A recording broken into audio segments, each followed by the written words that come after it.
Do you have paper and scissors in front of you? Great! Let's start crafting and building the props. If you don't have them yet, take a look at the shopping list below. Please buy that stuff first, and then let's get our hands dirty. Here are some lovely examples of different cut paper styles. Notice how you can have fun with just cutting, or through adding layers with glue, or details with a pen or with paints, and there's plenty of ways to make props. While it's easy to copy the flat color, no drawing method that I'm showing, I challenge you to see if you can do it in some other way, whatever that means to you. What if you use just black and white, or use found objects like sticky notes, or animate everything in a diorama rather than straight down? Experiment, play around with it. This whole project is about process, not product, and struggling through deciding what things look like is part of the process. So we really encourage you to make your own characters and props, no matter how rudimentary you feel they look. If you're completely against making your own art, I suggest either using Legos, finding a paper doll book, or even clipping out characters from a magazine. We even made a super basic figure that you could use, if that helps. There are limitless options here. Let's step through my animation and story reel again so that you can see how I made each asset. Mask's pretty straightforward. I cut this out. For the gavel, I wanted to give it a little bit of a dimension, so I just kind of like added this orange right here, so it's like a little bit 3D. More exciting is this piece right here. So in order to make it seem like it's flowing water, what I did is I put a white sheet of paper underneath and then a black sheet of paper above, and then I just kind of was like, woo, look at the flowing water. And when I did the spiral, I just kind of drew it on.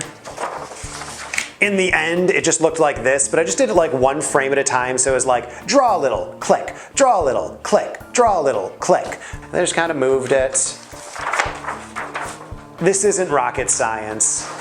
And then for the frog, it's this guy right here. He was a little bit more put together. Oh, he's much more adorable than this, etc. There was legs, there was feet.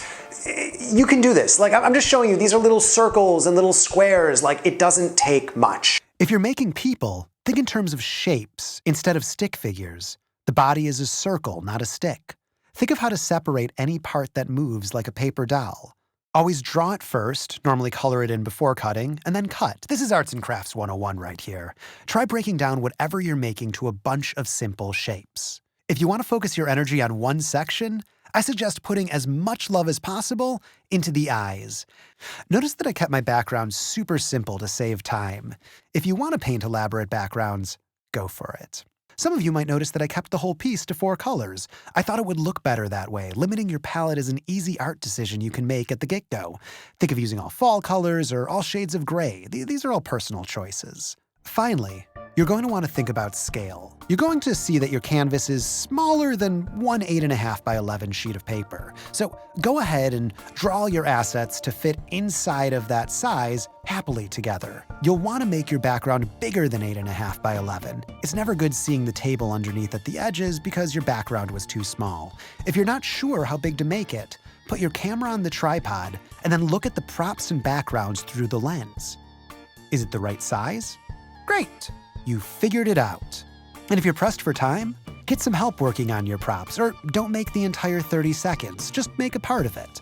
Or simplify your props or backgrounds. Backgrounds are often put on the chopping block when time is tight. If you have multiple people working on multiple scripts and someone finishes first, have them help others who are still in the process of making their props. Depending on how elaborate your assets are and how much you enjoy crafting them, this step might take you a good chunk of time. It's important to keep track of time so you don't end up spending forever on the first few props and then run out of time for the rest of them.